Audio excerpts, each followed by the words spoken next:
6, recuerden que está terminando las 5 peleas, dicen, hay que matar a Jesús, no hay nada que hacer, hay que matarse. Se reúnen los Herodes, los fariseos para ver cómo asesinarlo. ¿En qué capítulo está el endemoniado de Gerasa?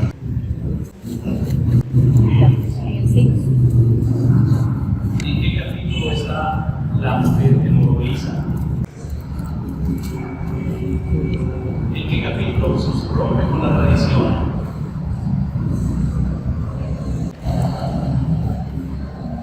¿Cuántas veces Jesús anuncia su pasión? 3, 12, 8, 30, 10, 30. Eso está bien. Entonces Jesús habla de lavarse las manos para la comida. Y entonces yo, ¿por qué les pregunto así? Porque si no, solamente nos llegamos a decir de contenido, vamos avanzando, y de eso no se trata. Se trata de aprender a leer el Evangelio, no aprender a leer un paso. Aprender a leer el Evangelio, aprender a leer la enseñanza de Jesús, aprender, si sale una pregunta, uno puede empezar a hilar, ¿sí? Entonces, esa es la intención, porque si nosotros cogemos un solo paso, nos sucede lo que se hablaba de la vez pasada cuando el ayuno está tan metido, que hasta el mismo libro refuerza eso. Y entonces una persona que ya conoce la palabra dice no, de lo que les voy a hablar, el Evangelio de la semana próxima. Libertad, ¿sí? Entonces ya pueden entenderlo mejor hasta cuando ustedes se acercan a la casa o cuando se presenta algún problema. ¿Qué haría Jesús en este problema? ¿Sí? Porque Jesús tuvo problemas, terminó crucificado. ¿Cuántos problemas no tendría para acabar crucificado? Cosa que hacía, cosa que molestaba a los demás. Cosa que decía, cosa que molestaba a los demás. Cosa que proponía, cosa que molestaba a los demás. Y hay trampas, pero a cada rato, a cada momento. Y entonces cada trampa es un problema, porque está bien, él no caía, pero cuando una persona cae en una trampa, ¿cómo salir de una trampa?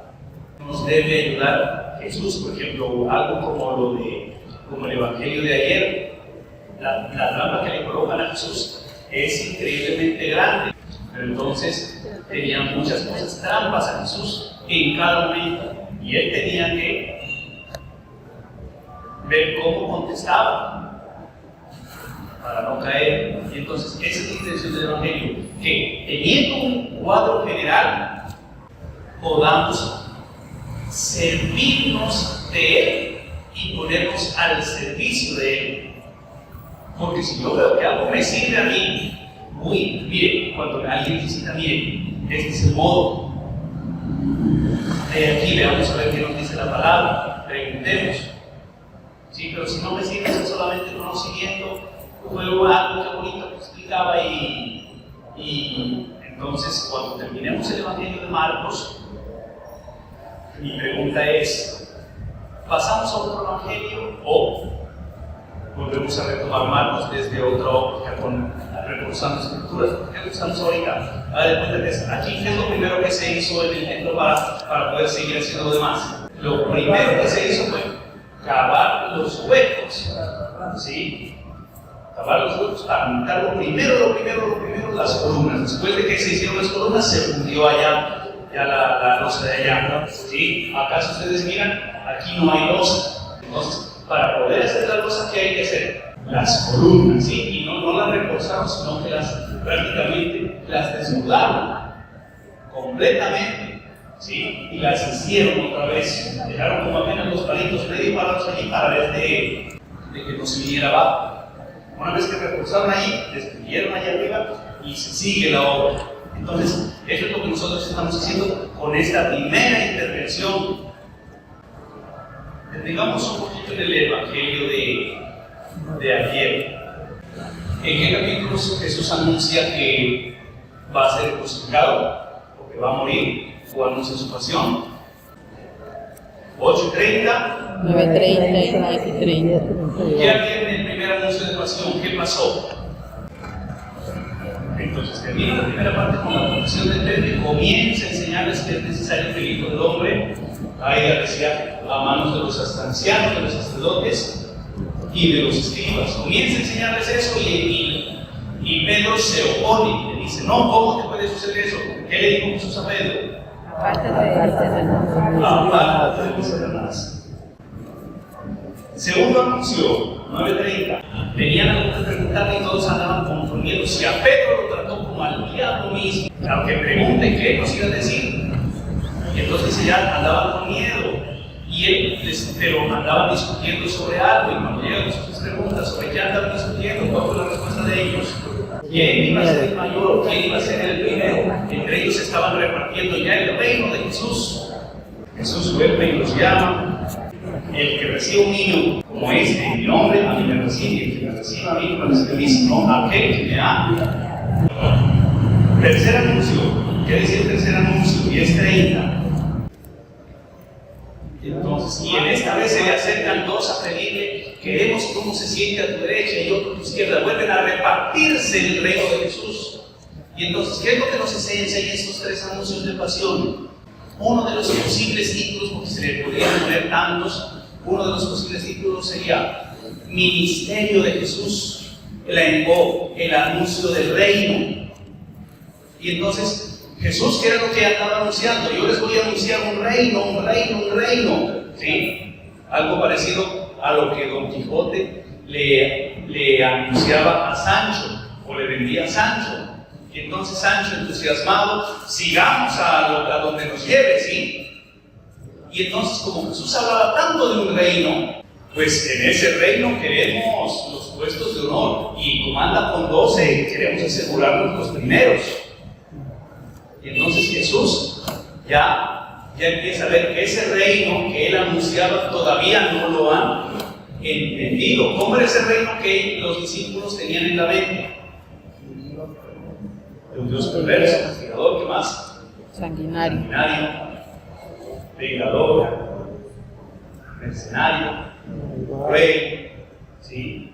Y un reino. Entonces ellos tenían en la mente un reino de la tierra. Un reino de la tierra, pues va a haber riquezas y seguramente tendrá una persona principal, y yo quiero ese puesto. Entonces en la primera Pedro le dice, no te puede suceder eso, tú eres el rey, no puedes morir. En la segunda, ¿quién va a ser el mayor? ¿Quién va a ser el mejor? Y en la tercera, no, nosotros ya directamente, ya que vamos a ese reino a Jerusalén, queremos que el primer puesto y el segundo puesto. Y Jesús dice, no, todavía no me han entendido. Continuamos desde el segundo anuncio de la pasión, versículo 30 del capítulo 9. Jesús que anuncia la pasión y los discípulos que lo interrumpen. ¿Alguien se recuerda por qué a un niño? Eso lo expliqué también el año pasado. Jesús era magnífico, se lo recuerdo. Y el niño aquí no busca poder, o sea, tiene la mente, no le interesa nada de ninguna cosa que tenga que ver con el poder, le interesa más vivir. ¿Sí? Esa es la razón por qué como un niño, que sea como este niño, porque ellos están diciéndole quién de ellos es el mayor, entre ellos que digan ser el mayor, entre los niños no hay eso, nosotros los grandes los que nos vamos viendo cómo ser el mejor, cómo sobresalir. Entonces no, sean como niños. Atención, el título que tengo aquí en el versículo 38 es el siguiente. Juan le dijo, maestro, hemos visto a uno que expulsaba demonios en tu nombre y no viene con nosotros, y tratamos de impedírselo porque no venía con nosotros. Pero Jesús dijo, no se le impidan, pues no hay nadie que obre un milagro invocando mi nombre y que luego sea capaz de hablar mal de mí, pues el que no está contra nosotros está por nosotros. Ahora, primero vuelve a aparecer el episodio que habíamos encargado a don Julio de buscar, por favor. ¿Recuerdan a propósito de qué era? sobre el ayuno. A propósito del ayuno. Cuando terminaba el capítulo cuando sanaba el epiléptico, versículo 29, fíjense, por favor, en el 9:29, Jesús decía, les digo, esta clase de demonios con nada puede ser arrojada, sino solo con oración. ¿Cómo está registrada esa frase en nuestras mentes? Con oración y ayuno. ¿Dijo ayuno Jesús? No. Es difícil que una Biblia tenga ese agregado. Jesús solamente dijo, ciertos demonios se expulsan con oración. Y yo les preguntaba, ¿por qué en nuestras mentes está el ayuno? Una razón es porque justamente la persona quiere sentirse haciendo algo y lo más fácil de hacer es el ayuno, aunque da hambre después, pero es lo más fácil de hacer. Es más fácil hacer ayuno que utilizar el pensamiento para razonar. Es más fácil hacer ayuno que amar. Es más fácil hacer ayuno que romper una regla. Y entonces hago ayuno y ya me siento mejor que los demás y siento que estoy cumpliendo con él. Y como es un sacrificio, él tiene que someterse a lo que le pido. Y es tan fuerte el pensamiento del ayuno en nosotros, si no leemos la palabra, que está escrito hasta en el misal. Y por eso, si no leemos la Biblia y nos quedamos a veces con algunos errores que se predican de ahí, porque así están hechos los libros, más se van reforzando en nuestra memoria. ¿En qué semana está don Julio? En la sexta semana del tiempo ordinario. El año pasado, ¿sí? O sea, más o menos quiere decir por marzo. ¿Sí? ¿Cómo termina? A ver, primero lea de dónde está el Evangelio tomado. De Marcos capítulo 9, versículo 14 al 29. ¿Qué dice el versículo 29? El 29 dice: ¿por qué nosotros no pudimos expulsarlo? Él le respondió: esta clase de demonios no sale sino a fuerza de oración y de ayuno. Palabra del Señor. Eso. Entonces, miren, ahí está escrito, pero ¿por qué está escrito en el libro que bien contiene las lecturas y en la Biblia no está escrito? Esa sería la pregunta. ¿Y por qué se sigue predicando que cierta clase de espíritus salen con oración y ayuno si Jesús no dijo ayuno? ¿Por qué? Porque Marcos al inicio dice es que no pueden hacer ayuno mientras estén con el esposo. Entonces no se podría contradecir. Pero como no tenemos la estructura inicial, como no sabemos dónde está eso del ayuno, en dónde estaba lo del ayuno de los sobres y del remiendo nuevo. Capítulo 2. Jesús acaba de decir en las bases, y lo primero que anda haciendo cuando colocó las bases, ¿por qué los discípulos de Juan ayunan? Los discípulos de los fariseos ayunan y los tuyos no ayunan. ¿Puedes hacer ayuno los invitados del novio mientras están con el novio? No. Y nadie coloca un remiendo nuevo en un vestido viejo, porque el remiendo se coge y desgarra el vestido, se echa a perder el remiendo y el vestido. Y nadie coloca vino nuevo en odres viejos, porque el vino nuevo se fermenta y rompe los odres. Así que vino nuevo en odres nuevos. Ahí Jesús está demoliendo todo lo que hacían los fariseos, todo lo que hacían los religiosos. Y es por eso que ya en el capítulo 3, después de las 5 peleas, dicen: este hay que matarlo. ¿Cómo va a venir a decir que nuestro ayuno no vale de nada? Y la vez pasada una señora dice: pero padre, está diciendo que no hagamos ayuno. Y entonces, como sale en el libro y nosotros no lo tenemos, si ya lo sabemos, se lo vuelve a escuchar, pero ya sabe que no es así. Pero si no sabe, sigue reforzando y sigue creciendo con eso. Por ejemplo, si yo anduviera expulsando espíritus, ¿cómo expulsar espíritus si se ve que no hace un solo ayuno, cierto? ¿O si cree que hago ayuno? ¿Será que yo hago ayuno? ¿Cuántos dirían que yo sí hago ayuno? ¿Cierto? Entonces, no sería creíble que yo hago ayuno. Y entonces, dirían: él anda haciendo exorcismos, pero ¿cómo si no hace ayuno? Y el Evangelio dice que para hacer exorcismos hay que hacer ayuno. Es mentira. Y ya, los primeros que apuntamos el dedo y armamos y nos armamos con una piedra en la mano entre los mismos sacerdotes. ¿Por qué? Porque no conocemos el Evangelio. Y entonces decimos: si el Evangelio dice que que hay que hacer ayuno y oración, ese exorcismo no es verdadero. Vaya, no vaya aquí, no le crean. ¿Por qué? Porque no conocemos la palabra. Y entonces, aquí Jesús dice, cierta clase de espíritus salen solamente ¿con qué? ¿Qué capítulo está eso? 9:29. Cerca del segundo anuncio de pasión, yo les dije 9:30.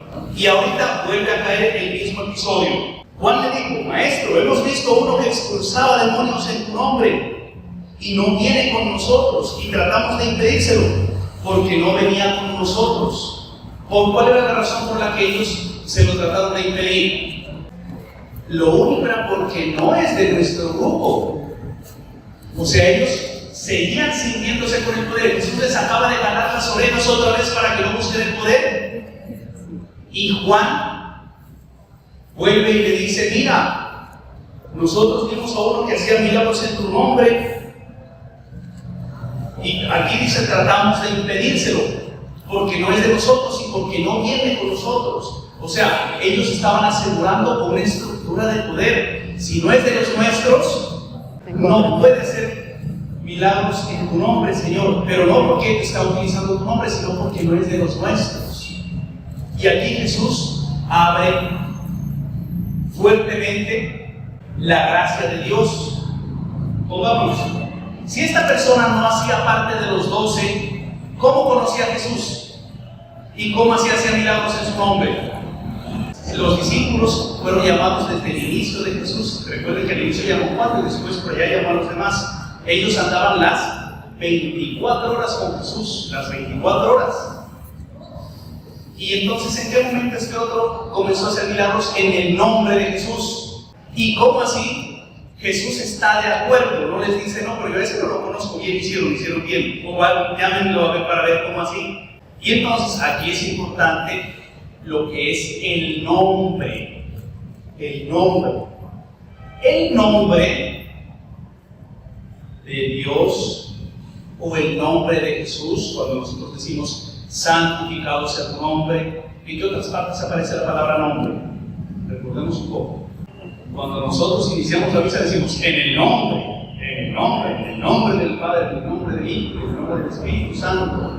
¿Sí? ¿En qué parte aparece el nombre? Recuerden que el Evangelio de hace 8 días decía, Señor, hasta los demonios se nos sometían en tu nombre. ¿En qué otra parte aparecerá? Por allá en las cartas de Pablo dice, ante el nombre de Jesús, todas las rodillas se doblen. ¿Dónde? En el cielo, en la tierra y bajo la tierra. El nombre no es una cantidad de signos gráficos, como por ejemplo,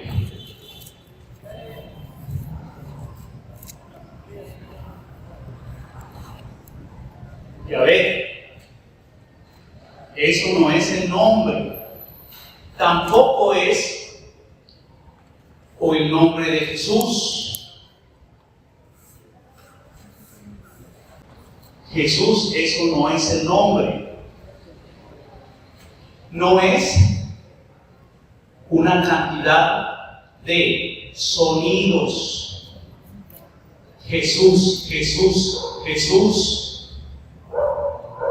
No es ni una cantidad de signos, ni una cantidad de sonidos.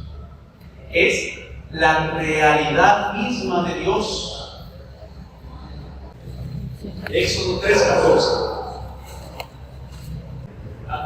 En mi Biblia tengo yo soy el que soy. Otras traducciones tienen ustedes. Otras dicen yo soy el que es. Otras traducciones dicen yo soy el que está.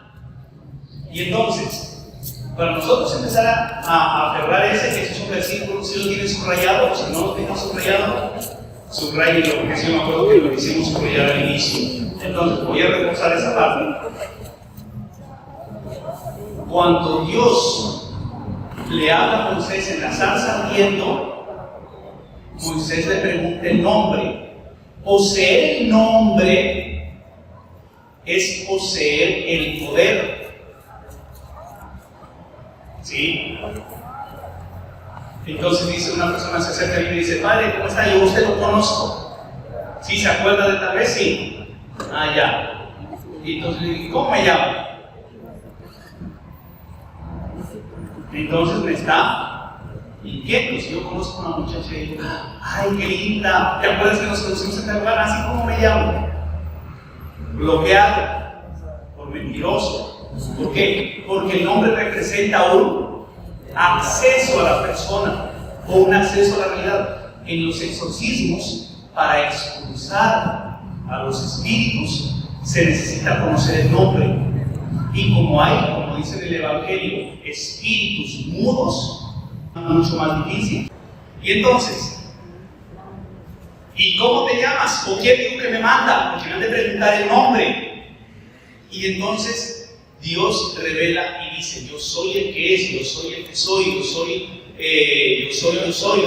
el que está. Y entonces, ¿pero cómo traducimos esto? Y mucho tiempo hubo un misterio sobre el nombre.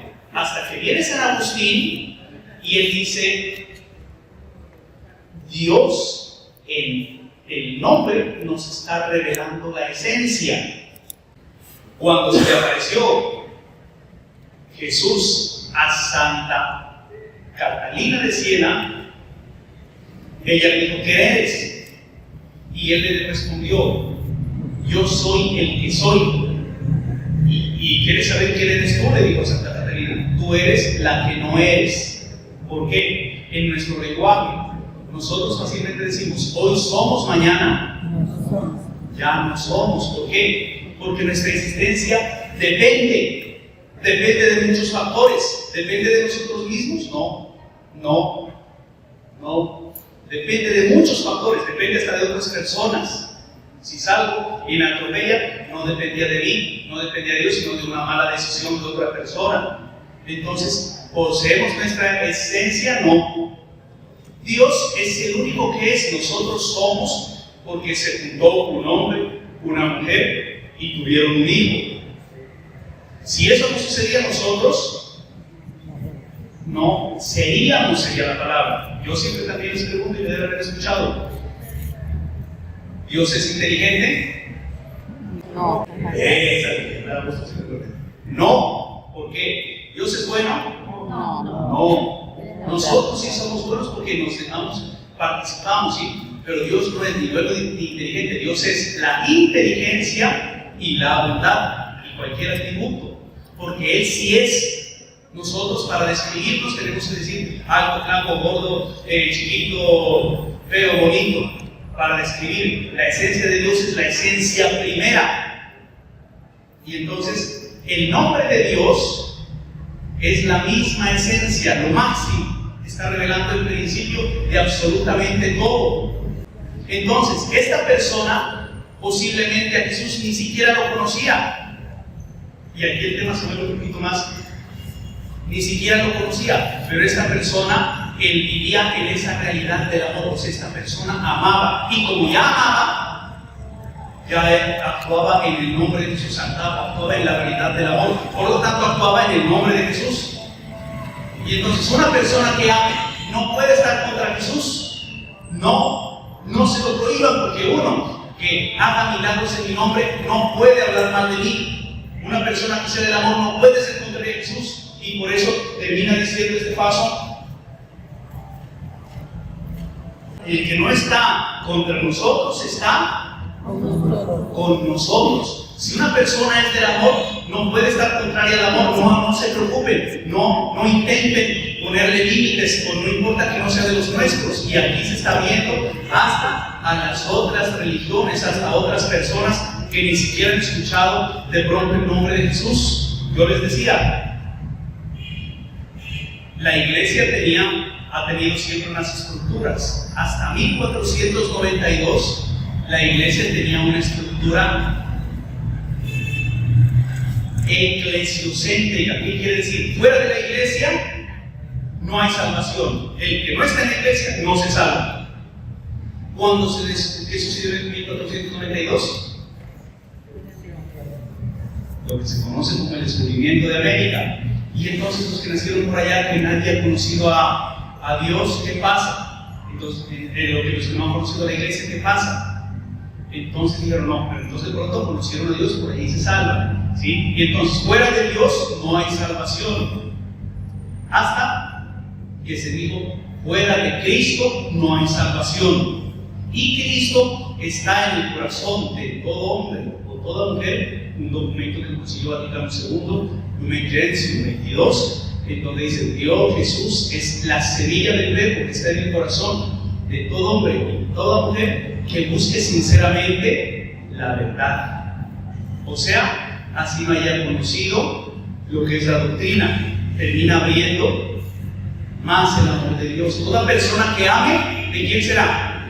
De Dios. ¿Tendrá que conocer el catecismo, la Biblia, la palabra? No, basta que ame. Por eso San Juan, como dice el canto, Dios es amor, la Biblia lo dice en él. ¿Cómo dice el canto?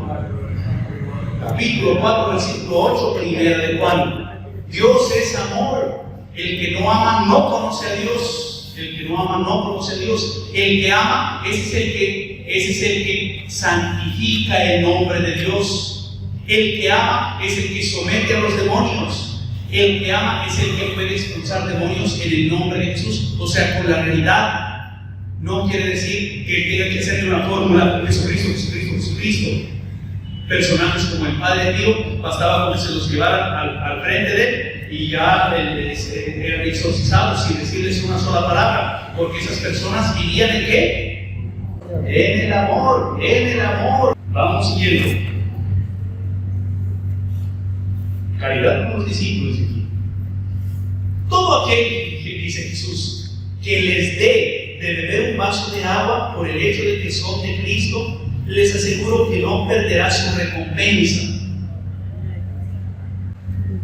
Los discípulos quieren excluir a una persona que no es de ellos. Y Jesús con esto les está diciendo, imagínense, si ustedes tienen sed y alguien les da un vaso de agua, no está preguntando, ¿eres católico? Ustedes si tienen alguna necesidad y levantan de un vecino y le piden un favor, ¿le preguntan antes de eso de qué religión es? No. ¿Les interesa de qué religión sea? No. Si alguien les ofrece un vaso de agua, si están con sed y tienen agua, no están preguntando de quién es de los nuestros.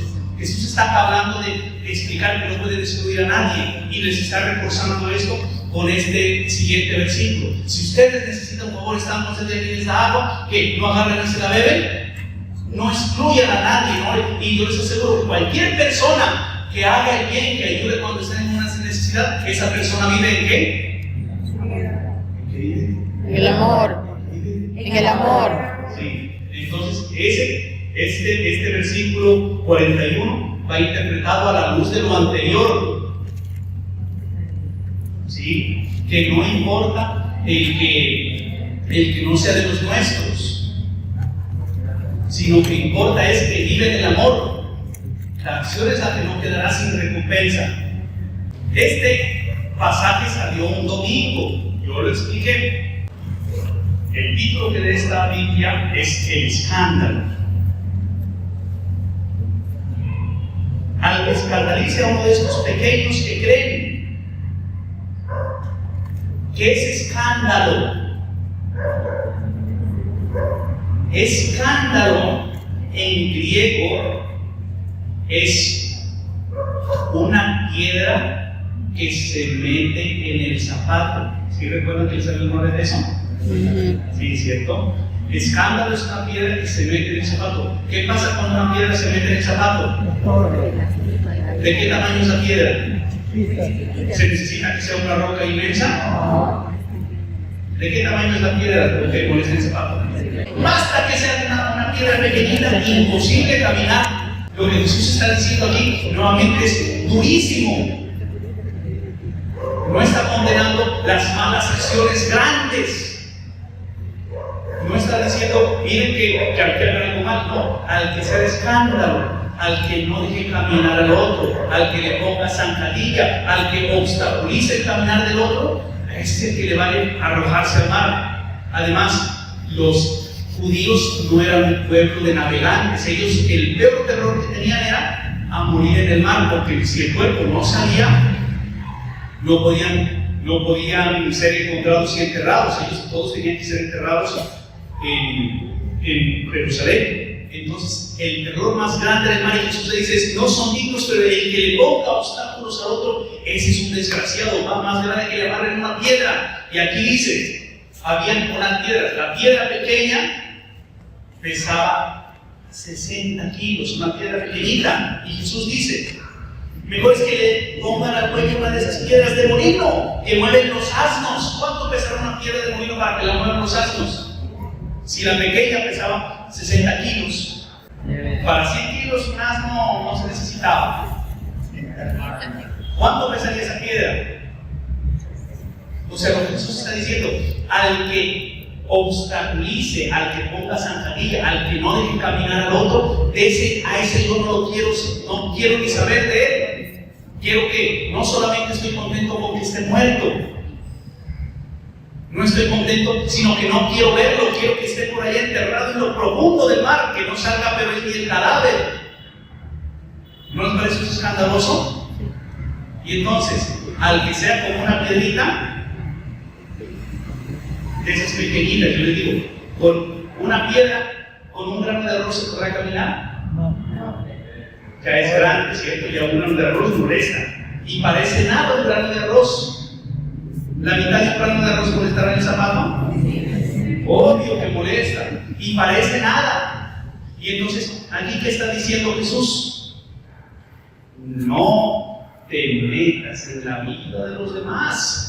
Deja vivir a todo el mundo. Lo vamos a reforzar con un versículo que a mí me encanta para que lo memoricen del Evangelio de San Juan. San Juan, versículo, para que lo memoricen, les voy a dar la fórmula. 21-21. Así queda más fácil en la memoria. Busquen San Juan 21-21. Pero en realidad es el 21-22. ¿Qué dice ahí? ¿Cuántos tienen escrito que a ti qué te importa?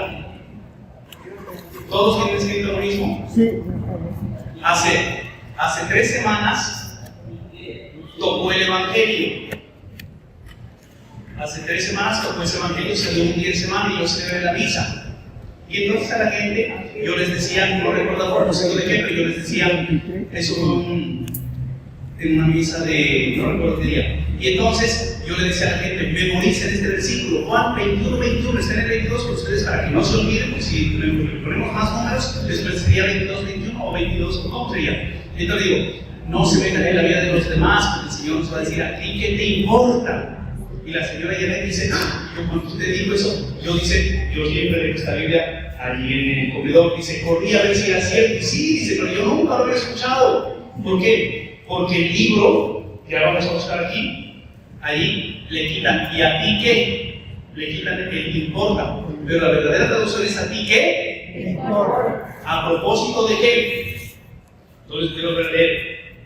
Pedro se vuelve y ve, siguiendo desde atrás al discípulo a quien Jesús amaba, que además durante la cena se había recostado en su pecho y le había dicho, Señor, ¿quién es el que te va a entregar? Viéndole Pedro dice Jesús, Señor, ¿y este qué? Jesús le respondió, si quiero que este se quede hasta que yo venga, ¿a ti qué te importa? Tú sígueme. ¿No les parecen palabras duras de Jesús? No te digas, porque Jesús le dice a Pedro, sígueme. Y Pedro se regresa y dice, Señor, ¿y qué va a hacer de ese? Y si yo quiero que se quede, ¿qué te importa? ¿A ti qué te importa? Tú sígueme. O sea, cuando se trata de ayudar a los demás, míralos. Cuando se trata de criticar, ¿a ti qué te importa? Si tu crítica no sirve para ayudar a otra persona, ¿a ti qué te importa? Eso es importantísimo tenerlo para no andarnos metiendo en la vida de los demás, para no ser escándalo, para no ser piedra que no nos deje caminar. Con cualquier cosita que uno se meta para no dejar caminar al otro, ¿qué nos diría Jesús? Amarren una piedra de esas de asnos y échenla en el mar. No quiero saber ni del cadáver, no salga de ahí. Entonces, porque si no se le echa la piedra, ¿qué pasa con el cuerpo si se va un cuerpo en el mar? Flota y sale, y el viento o las olas lo sacan la orilla y al tiempo aparece. ¿Con una piedra de donde asno será que sale el cadáver? No quiero saber, pero es nada. Así que lo que Jesús dice es gravísimo. Marcos, ¿dónde íbamos en el escándalo? 9. Ustedes el 44, ustedes el 46. La Biblia latinoamericana, veo que sí aparecen, esos dos versículos no aparecen en la versión original. ¿Sí? En la Biblia que tiene María Cristina, en la Biblia que tiene usted, ¿quién otro no tiene? En la ¿por qué? Porque el texto original no lo tiene. No tiene. Y entonces, ¿con qué es lo que lo rellenan? A veces lo cuadran. Entonces, cuando van a encontrar un libro de otro estudioso, dicen, pero ve, aquí, ¿por qué? Ese versículo, lo que probablemente dijo Jesús allí y repitió, es donde su gusano no muere y el fuego no se apaga. ¿Sí? Pero bueno, no voy a marcar allí porque son ya cosas muy profundas, ¿sí? Otra pregunta. En toda la primera parte del Evangelio de Marcos, ¿en dónde hablaba de pecado?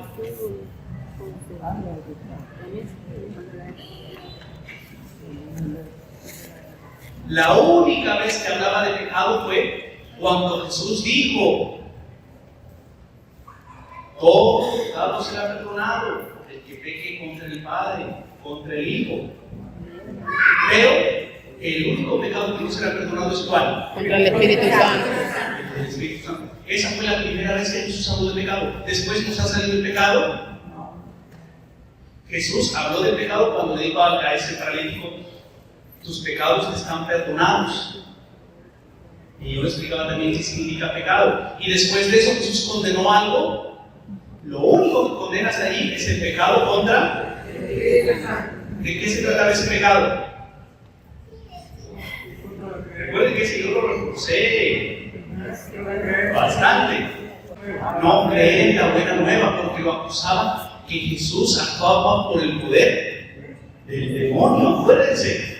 Y dice, terminaba diciéndose, esto lo decía, esto lo dijo, porque lo acusaban de que actuaba por el poder del príncipe de los demonios. Jesús después de eso no habla en ninguna parte del pecado hasta que llega a este paso. Y si como es ocasión de pecado, ¿cuáles son los pecados que se pueden hacer con los ojos?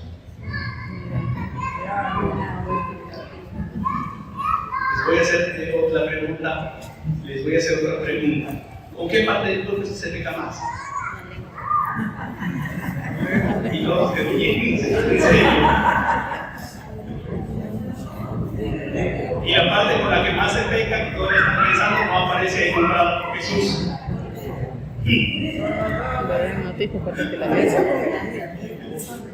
¿Ah? Bueno, esto, ahora, les he hecho la pregunta. Primero, ¿cuáles son los pecados con los ojos, cierto? Les hice la segunda pregunta, ¿con qué parte del cuerpo? La parte del cuerpo con la que más se peca, ¿aparece ahí en la lista? Yo sigo adelante y lo dejo allí. Entonces, pregunta, ¿cuáles son los pecados que se pueden hacer con los pies? Porque dice, si tu pie es un pecado, corta. Entonces, Jesús, cuando vuelve a hablar del pecado, no vuelve a condenar a los que no se confiesan, no condena a los que no van a misa, no condenan a los que son tímidos y no van al Santísimo. Jesús está hablando primero de ser piedra en el zapato, con una maldad que yo haga con otra persona para dañar el caminado, para dañar el otro, ya que lo cuelguen una piedra. Y aquí vuelve a aparecer el pecado. El pecado como obstáculo para caminar. Y entonces, es que tengo una piedra en el zapato, pero no la puedo quitar. Córtate el pie. Si le vas a echar la culpa a esa persona que no te deja caminar, que es como una piedrita, córtate el pie. Solución durísima. Es que yo quiero ir, pero la persona no me deja. ¿Qué diría Jesús? Córtate la mano. No puedes culpar a los otros que tú no puedes caminar. ¿Sí? Entonces, es que el punto de vista que me dan es válido, pero si tú ya sabes que está mal, el punto de vista, ¿quiénes son? Son mis papás, porque lo que ellos dicen hay que hacerlo, ese es el punto de vista, yo no puedo razonar. Divórciate de tus papás. Y lo que Jesús dice es gravísimo. Más vale, dice ser, entrar sin ellos al reino que ser arrojado con todos ellos a otro. Entonces, si por un lado está condenando a los que se convierten en piedras para no dejar caminar a los demás, por otro lado, no podemos decir es que no me dejaban caminar, es que los otros, es que no me soltaban la mano para ir, es que yo no podía ver qué reconoció, es que no me dejaban caminar, es que como me colocaron los campos a grandes males. Y entonces seguimos, llegamos al capítulo 10. Les voy a leer. Y levantándose de allí, va a la región de Judea, al otro lado del Jordán. Y de nuevo vino la gente hacia él, como acostumbraba les enseñaba. Se acercaron unos fariseos que para ponerle a prueba otra trampa para Jesús. Le preguntaron, ¿puede el marido repudiar a la mujer? Él le respondió, ¿qué les prescribió Moisés? Ellos le dijeron, Moisés permitió escribir el acta de divorcio, repudiarla. Jesús les dijo, teniendo en cuenta la dureza de su corazón, escribió para ustedes este precepto. Pero desde el comienzo de la creación, Él los hizo varón y mujer. Por eso dejará el hombre a su padre y a su madre, y los dos se harán una sola carne, de manera que ya no son dos, sino una sola carne. Pues bien, lo que Dios unió, que no nos separe el hombre. Y ya en casa los discípulos se volvían a preguntarle sobre esto. Él les dijo, quien repudia a su mujer y se case con otra, comete adulterio contra aquella. Y si aquella repudia a su marido y se casa con otro, comete adulterio. Primer punto firme, ¿la iglesia admite el divorcio? No. ¿Admitirá en algún momento el divorcio? No. O sea, eso ya es definitivo. Ni ha admitido el divorcio, ni lo admitirá. Hubo un personaje que le pidió al Papa el divorcio, el rey Enrique VIII, año 1534. Le pidió el divorcio, Santo Padre, quiero que me dé el divorcio, que me conceda el divorcio. ¿Qué le habrá respondido el Papa? No. Y él dijo, pues que resulta que yo soy el rey de Inglaterra. ¿Qué le habrá dicho el Papa? No. Así dice usted, ¿Qué me el importa? rey de Inglaterra, no hay divorcio. Si el Papa no le permitió al rey de Inglaterra, que siempre ha sido potencia, el divorcio, ¿será que lo puede permitir a cualquier otra persona? No. Sería imposible, ¿cierto? Imposible. Pero entonces, resulta que, dice, pero es que me equivoqué, escogí mal a la persona con la que me casé. ¿Jesús me condena? No. ¿Pero entonces me puedo divorciar? No. Tampoco. Por ahí están cerradas las vías. Pero hay tantas personas que se han separado, porque si dicen, si Dios no cierra la misericordia porque yo me debo condenar por un error. Y entonces ya hay muchas parejas que se han separado y otros se han vuelto a unir. Y entonces el Papa, yo les decía, mandó unas encuestas, este tema también lo tuvo frecuente en las Eucaristías, mandó unas encuestas en el 2013, en el 2014, que nunca les llegaron, ¿cierto? Y esas encuestas fueron por orden del Papa. Sí, pero como aquí en la conferencia episcopal de Ecuador decidieron que no se entregaran. Y entonces, el Papa hizo un sínodo en el 2015. ¿Llegó algo a este sínodo? No. Pero se hicieron, como dice el Señor, unos cambios pequeñitos. ¿Cuáles? Primero, el divorcio ni se toca.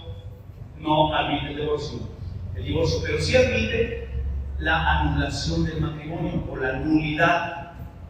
Para que el matrimonio se dé, se necesita que haya la libre voluntad de la persona.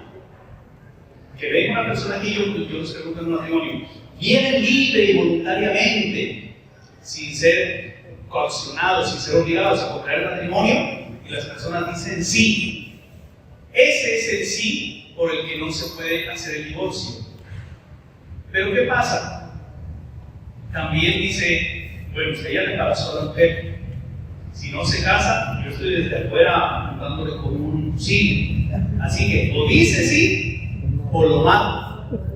Si la persona logra demostrar eso, esa libertad no fue real. Digo sí, pero por miedo. La mujer dice que tenía 10 carros y 30 casas. Si no, no me casaba. Entonces, si logra demostrar eso, que él le engañó, allí lo que se hace es decir, no hubo libertad de ese consentimiento propiciado. Por lo tanto, matrimonio no existió. Esa se llama nulidad. Lo que pasa es que el sí tiene que ser puro, el sí debe ser únicamente movido por el amor. Si ella se casó por salir de la casa porque si no los papás no dejaban salir, entonces se fue con el primero rey que encontró, entonces allí tampoco ese sí fue viciado. Ese es un discurso bastante polémico, ¿cierto? La iglesia no acepta primero el divorcio y antes se demoraba un par de años al menos y tenía que ir el caso a Roma. Ahora se puede hacer en la diócesis, ¿sí? Así que sigue siendo igual polémico. Cualquier duda, igual estamos para resolverla, ¿les parece? Jesús y los niños. Le presentaron a unos niños para que los tocara, pero los discípulos les reñían.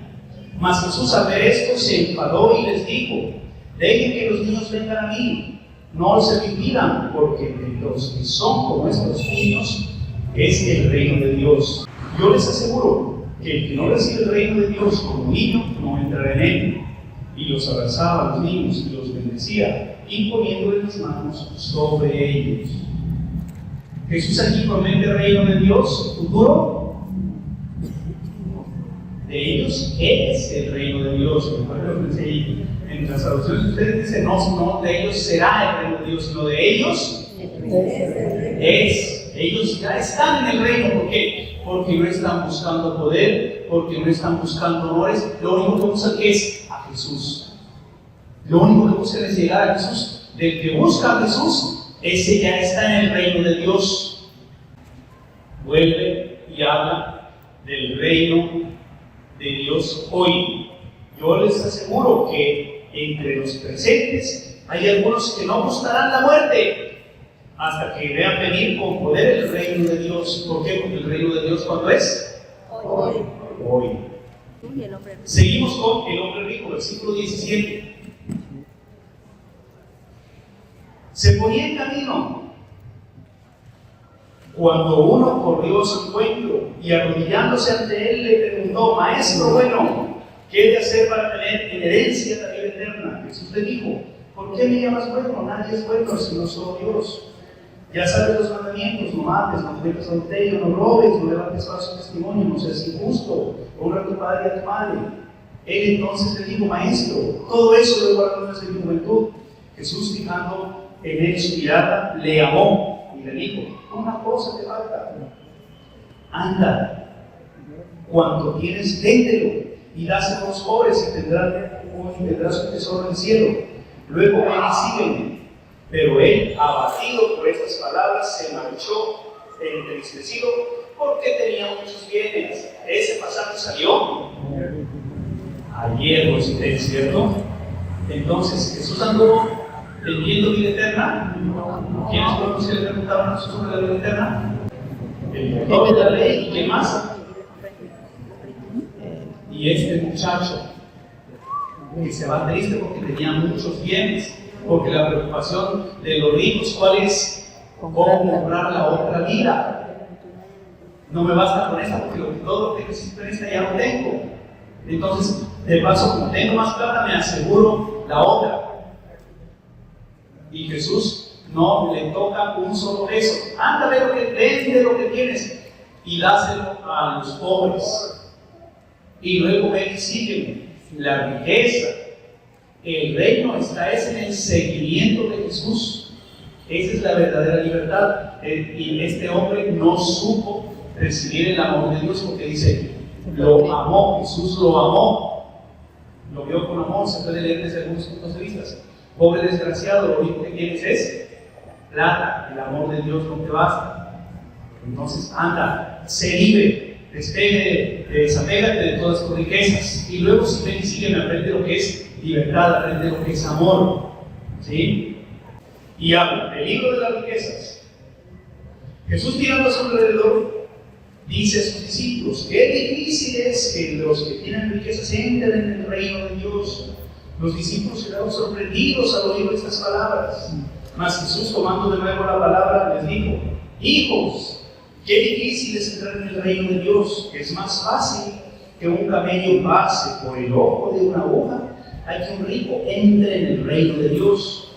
Pero ellos se asombraron aún más y se decían unos a otros: ¿y quién se podrá salvar? Jesús, mirándolos fijamente, dice: para los hombres imposible, pero no para Dios. Todo es posible para Dios. La salvación, don del Señor. Las riquezas, obstáculos. Las riquezas aparecen después de que los discípulos estaban peleándose por los primeros puestos. Las riquezas aparecen después de que ellos buscaban el poder con Jesús, que quién es el mayor de ellos, que quién va a estar a la derecha y a la izquierda. Aquí Jesús, ¿qué es lo que está haciendo? Explicándoles que el reino de Él no tiene nada que ver con riquezas. ¿Sí? Las riquezas como obstáculo cuando se tiene el corazón apelado a ello. Recuerden que los otros evangelistas afrontan más. Marcos, él recorta todo, ¿sí? Recompensa prometida al desprendimiento. Pedro se puso a decirle: ya lo ves, nosotros lo hemos dejado todo y te hemos seguido. Jesús dijo: yo les aseguro, nadie que haya dejado casa, hermanos, hermanas, madre, padre, hijos, o hacienda por mí y por el evangelio, quedará sin recibir el 100 por uno. Ahora, al presente, en casas, hermanos, hermanas, madres, hijos y hacienda con persecuciones, y en el mundo venidero vida eterna. Pero muchos primeros serán últimos y los últimos serán primeros. A mí me gustan las palabras de una, llamémosla escritora, se llama María Valtorta. María Valtorta dice: Pedro sigue como siempre el atolondrado, ¿sí? Dice: ¿qué dejó Pedro? Jesús le podía haber respondido: pero Pedro, ¿qué pretendes tú si lo único que dejaste es una barca vieja y una red rota? Pero se le llena la boca diciendo: Señor, todo lo dejamos, por si critiqué nos va a pagar. Pero si que dejaste, más lo que has recibido que lo que has dejado. Entonces, pero sin embargo Jesús toca esto. Esas palabras también están explicadas en el mismo librito de estas hojas. Si veo que las han leído, les puedo dar la explicación de este, porque ese es un libro que habla de las mujeres en el Evangelio de San Marcos. Y entonces explica por qué se recibirá el 100 por uno en hermanas y madres, y no aparece la palabra padre. Y también está allá, cuando vean este, vean que a mí me parece maravilloso el texto. Así que seguimos. Y aquí llegamos al tercer anuncio de oración, que ya lo habíamos visto, ¿cierto? Jesús, que no busca riquezas ni busca poder. Vamos al versículo 41. Al oír esto, los otros 10 comenzaron a indignarse contra Santiago y Juan. Jesús, llamándoles, les dice: ¿saben que los que son tenidos como jefes de las naciones las dominan como señores absolutos, y sus grandes las oprimen con su poder? Pero no ha de ser así entre ustedes, sino que el que quiera llegar a ser grande entre ustedes será su servidor, y el que quiera ser el primero entre ustedes será el esclavo de todos. Que tampoco el Hijo del Hombre ha venido a ser servido, sino a servir y a dar su vida en rescate por muchos. Entonces, esta era la conclusión de la tercera, porque nosotros, ¿por qué ese no más conocido? Porque estaban todos queriendo el poder, pero solamente dos tuvieron, digamos, la sinvergüencería desde algún punto, o las agallas de atrever a decírselo a Jesús, ¿sí? Y llegamos al ciego de Jericó. Llegan a Jericó, y cuando salía de Jericó, acompañado de sus discípulos y de una gran muchedumbre, el hijo de Timeo, Bartimeo, un mendigo ciego, estaba sentado junto al camino.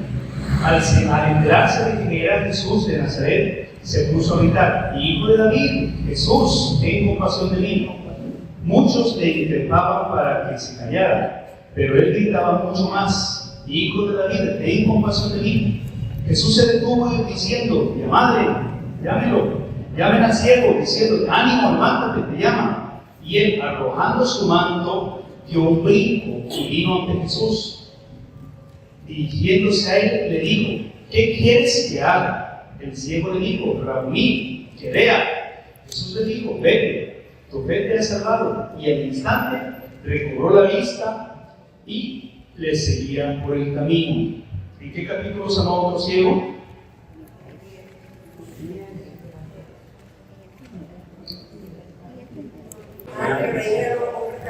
El que veía los ángeles caminando por los árboles.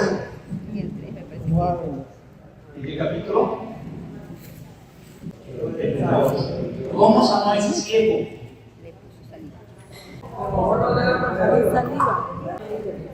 Exacto.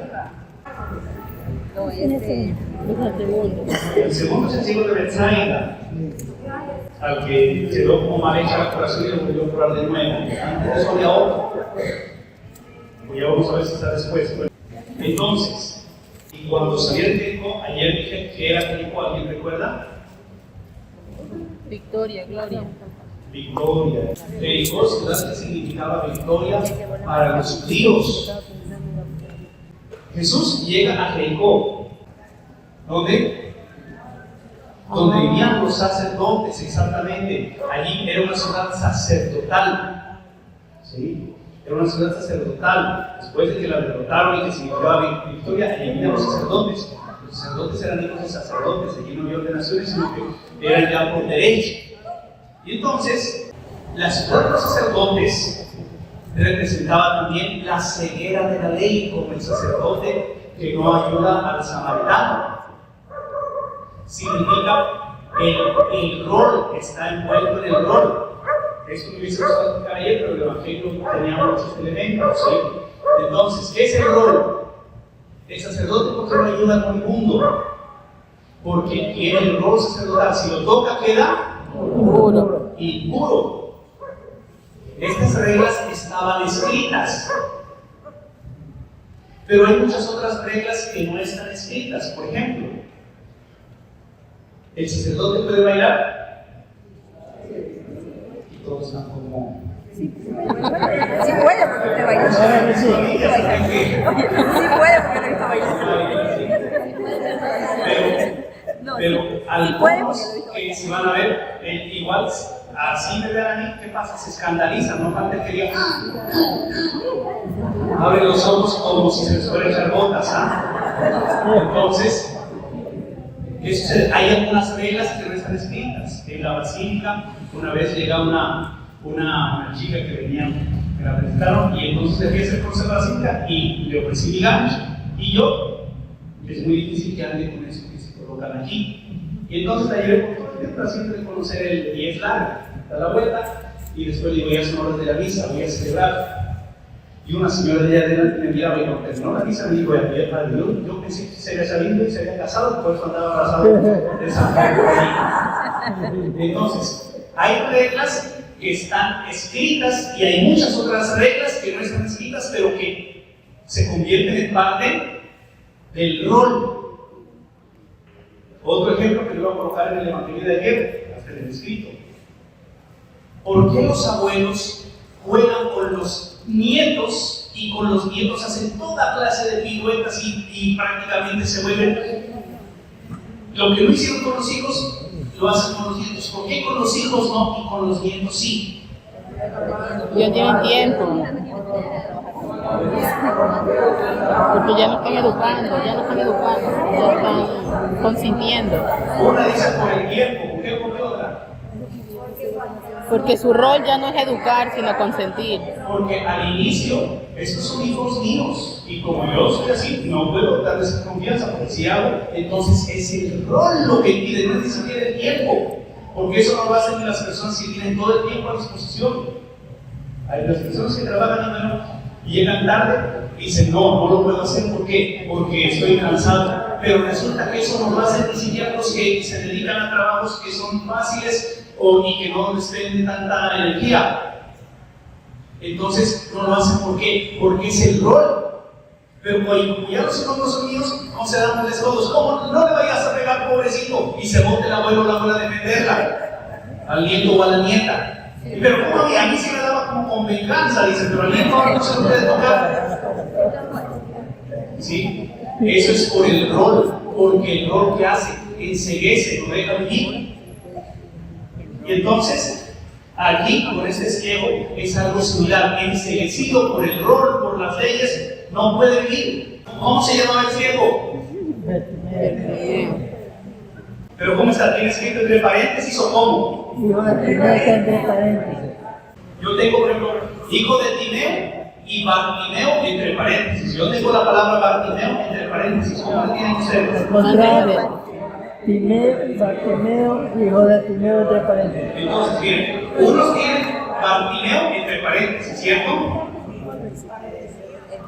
Y eso también tiene Bartimeo entre paréntesis. En otras líneas tienen el hijo de Timeo entre paréntesis, ¿cierto? ¿Por qué es esto? No importa cuál esté entre paréntesis. Lo importante de aquí es que hijo de Timeo en hebreo se dice como Bartimeo. Es como si estuviera escrito. En aquel tiempo, el hijo de Timeo, dos veces. Y entonces, ¿para qué escribe dos veces hijo de Timeo? ¿O para qué dice una vez en hebreo y otra vez en el idioma? No tiene sentido. Entonces, esta persona no tenía identidad propia. Y como no tenía identidad propia, se refiere a cualquiera de nosotros. Timeo. Se me va la palabra en griego, pero también significa temor, hijo del miedo. La persona que está enceguecida por el rol, por el miedo, que no es capaz de tomar sus propias decisiones, que está enceguecida por la ley. Esa es la persona que le pide a Jesús compasión, la misma palabra que apareció en el Evangelio de ayer. ¿A quién se le pide ya la compasión? A Dios. Solo Dios puede tener compasión, no ninguna persona. Esta persona reconoce en Jesús una cualidad de solo Dios. Entonces, por ejemplo, este ciego no es un ciego de los ojos porque no puede ver. Este ciego está enceguecido justamente por el rol. No tiene identidad, se refiere a todos. Es una persona que vive por las reglas. Vive justamente en esa ciudad como queriendo salir de Jericó, que podía ser como un sacerdote, pero con el miedo de que me vayan a condenar por la decisión que voy a tomar. Y entonces, ¿qué pasa? Sigue a Jesús y le dice, al enterarse de que Jesús de Nazaret se puso a gritar, hijo de David, Jesús, ten compasión de mí. Muchos se increpaban para que se callara, cállate. Pero él gritaba mucho más, hijo de David, ten compasión de mí. Jesús se detuvo y dijo, llámenlo. ¿A qué distancia pasaría Jesús del cielo? Para que el cielo tuviera que gritar, ¿a qué distancia pasaría? 2 cuadras. Sí, a ver, si una persona va en la puerta, ¿qué voz tendría que utilizar yo para que esa persona me escuche? ¿Con esta voz me escucharía? Sí. Si va en la puerta. Sí. ¡Hola! El que no entiende a Jesús, el que no entiende ese reino, es un ciego. El que no se aprende a desvestir del rol, es un ciego. el que se deja llevar por lo que dicen los demás y no utiliza su propia mente es un ciego. Y por eso Jesús lo que hace es detenerse simplemente y llámenlo. Por eso no se acerca y por eso no dice los discípulos fueron a ayudarle para llevar donde Jesús. Y miren este hombre, si está ciego, dice, ánimo, levántate, te llama. Y él, arrojando su manto, dio un brinco y vino ante Jesús. El manto es justamente ese rol. Está arrojando todas las ideas con las que está viendo, todos los prejuicios, todo el modo de pensar, todas las críticas que le hace la sociedad. Y no estuvo preguntando dónde está, dónde. Si era ciego, ¿cómo llegabas a donde estaba Jesús? Y dice, de un brinco, bastó una palabra de Jesús y que le diga, ánimo, levántate. ¿Qué decía en griego esa palabra? Egei, que significaba. Tenían 4 sinónimos y les decía que encerraba esa palabra levantarse. Elevarse, levantarse, despertar y resucitar. Entonces aquí la palabra que aparece en griego es egei, resucita. Eso es lo que te hace falta. No estés pensando en lo que van a decir los demás. Vence tus temores. Bota eso que no te deja caminar. Quítate ese manto del prejuicio de los demás. Camina con tus propios pies. Jesús a un ciego le metió los dedos en las orejas y dice le tocó la lengua con saliva, ¿se acuerdan? A otro ciego le tocó los ojos, al del capítulo 8, y quedó mirando. Y a ese ciego lo tomó de las manos y lo sacó de la ciudad porque necesitaba aprender a caminar. Pero a este ni siquiera él lo llama, sino que les dice a sus apóstoles. Esa es prácticamente también misión de los que anunciamos la palabra, ayudar a que la gente, en otras palabras, se sacuda, se levante, dejen de tener el miedo, hagan lo que hay que hacer, porque este Bartimeo es justamente hijo del miedo, hijo del que dirán, hijo del que van a pensar los demás de mí, hijo del que, ay no, pero quisiera que lo que después de esto que viera, ay no, pero se te da. Entonces, este Bartimeo es el hijo del miedo, hijo del que dirán, del que pensarán. Y cuando le dice ánimo, levántate, ¿qué le dan esa orden? Los discípulos le dan la orden y él comienza a levantarse después de la orden de los discípulos. Y entonces le dice, maestro, Raúl, ¿qué quieres que haga? Que vea. Jesús le dijo, vete, tu fe te ha sanado, y al instante recobró la vista. La vista, no tanto la visión ocular, sino justamente despojar, el haberse despojado de ese manto, el haber resucitado, el haber de tener la fuerza para encontrar a Jesús. Eso es lo que le devuelve la vista, despojarse del que dirán, de cualquier miedo y de las ganas de vivir. Entonces, con esto hemos terminado, digamos, la primera parte, y en esa segunda parte, que iniciaba en el capítulo 9, tenemos ahorita desde el capítulo 11 solamente el ministerio de Jesús en Jerusalén. ¿O qué otros títulos tienen en sus Biblias? Otras deben decir preparación para la pasión. Aquí, imagínense, ¿cuántos capítulos tenía San Marcos? 16. De los 16, 10 capítulos se dedican a explicar un poco de Jesús, cómo es Él, qué va haciendo, pero la pasión y lo que va a hacer en Jerusalén, lo que sucedió en una semana, le dedica ¿cuántos capítulos? 6. A 3 años, 10 capítulos. A una semana, 6 capítulos. Entonces, yo aquí estudiamos cómo prepararles para la siguiente, porque esto de aquí es bastante rico, sí, bastante rico, así que alguna cosa de ingeniería.